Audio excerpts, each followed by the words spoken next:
Salut, c'est Transvert. Aujourd'hui, pour introduire le sujet en douceur, nous allons vous expliquer de façon assez générale les causes de l'augmentation du transport. Pour cette première vidéo, nous allons se pencher sur les causes économiques. Mais avant de rentrer dans le vif du sujet, rien de mieux de comprendre les bases et pour cela, je vais vous parler dans un premier temps de ces acteurs principaux. Tout d'abord, il faut faire la distinction entre les particuliers et les professionnels, puisqu'ils n'influencent pas de la même manière sur le développement du transport. Les particuliers sont des personnes physiques et privées qui sont dans un environnement personnel et qui sont propriétaires ou locataires d'un ou de leur habitat, alors que les professionnels interviennent dans le milieu du travail et qui sont présents dans une entreprise, dans une association ou dans une organisation publique. Ils sont différents, mais tous deux ont un point commun, c'est qu'ils réalisent des achats. Mais quels sont ces principaux achats? Pour les particuliers, leurs achats auront le but de satisfaire leurs besoins primaires, améliorer leur confort et participer à des loisirs. Pour les professionnels, c'est différent, leurs achats seront plus concernés pour les besoins d'organisation, tels que l'augmentation de leur chiffre d'affaires et de la pérennité de l'entreprise, de l'association ou de l'OP.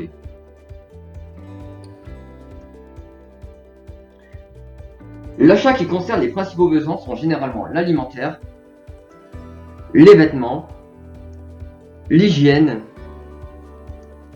et le loyer. Alors que le confort et les loisirs sont très différents pour chaque individu, mais généralement on retrouve dans un ménage l'électroménager, l'informatique et un moyen de locomotion. Et pour les professionnels, c'est aussi très différent, tout dépend du secteur d'activité. Ça peut être par exemple l'achat des matières premières, d'outils et de machines, de logiciels, donc en fait c'est des logiciels professionnels, des véhicules, etc. Une fois que ces besoins ont été satisfaits, l'ensemble des biens et des services correspond pour les particuliers au niveau de vie et pour les professionnels à des ressources matérielles et immatérielles. Cela dit, à partir des années 50, la société de consommation commence à se mettre en place. Les ménages cherchent à augmenter leur niveau de vie et les entreprises cherchent à être plus performantes en répondant à leurs demandes. Du coup, une fois que ces besoins ont été satisfaits, pour améliorer le confort, pour participer plus à des loisirs, pour faire plus de production, les acteurs devront plus acheter. Qui dit plus achat, dit plus de ventes. Du coup, une augmentation de ventes, forcément, entraînera une hausse de fabrication, que ce soit dans une usine, dans un atelier ou autre. Et pour cela, l'entreprise de fabrication aura besoin de plus de matière pour fabriquer. Et malheureusement, pour relier ces étapes entre elles, les acteurs auront besoin de plus de transport pour remplir les demandes des entreprises et du client final. Suite à cette augmentation de demande, le marché national est saturé. Il est obligé, dans un premier temps, de s'élargir dans les pays frontaliers, plus particulièrement le Benelux, l'Allemagne et l'Espagne, puis au fur et à mesure s'étendre vers les pays européens.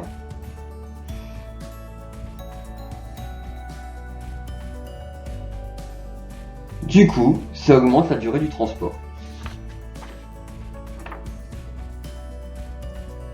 Et puis aussi, à cause de la différence des coûts de main-d'œuvre, les producteurs vont mettre en place de la sous-traitance dans les régions où les coûts de main-d'œuvre sont faibles, notamment la Chine, pour minimiser leurs charges et donc par conséquent maximiser leurs bénéfices. Donc cela impliquera des échanges entre les différents pays du globe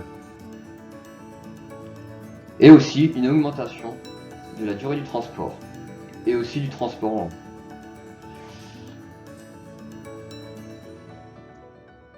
Et puis enfin, à cause de la crise de 2007, les prix du fret maritime diminuent, puisque c'est le mode de transport qui transporte généralement les plus grosses et lourdes marchandises et qui font du coupage, c'est-à-dire qui rassemblent la marchandise dans un entrepôt. Du coup, même si la demande est énorme, la capacité est monstrueuse, que ce soit pour le transport de marchandises et même aussi les voyageurs. Pour rentabiliser le transport et la compagnie maritime, les prix est généralement plus bas que les autres modes de transport.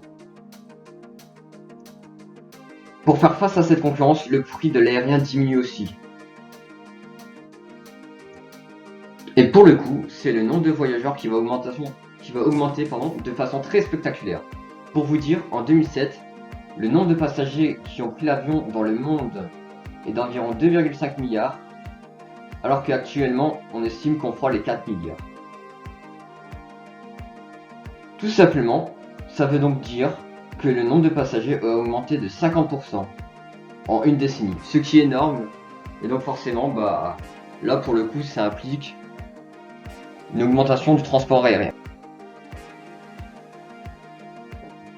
Merci de m'avoir écouté et à la prochaine pour la deuxième vidéo sur les causes de l'augmentation du transport.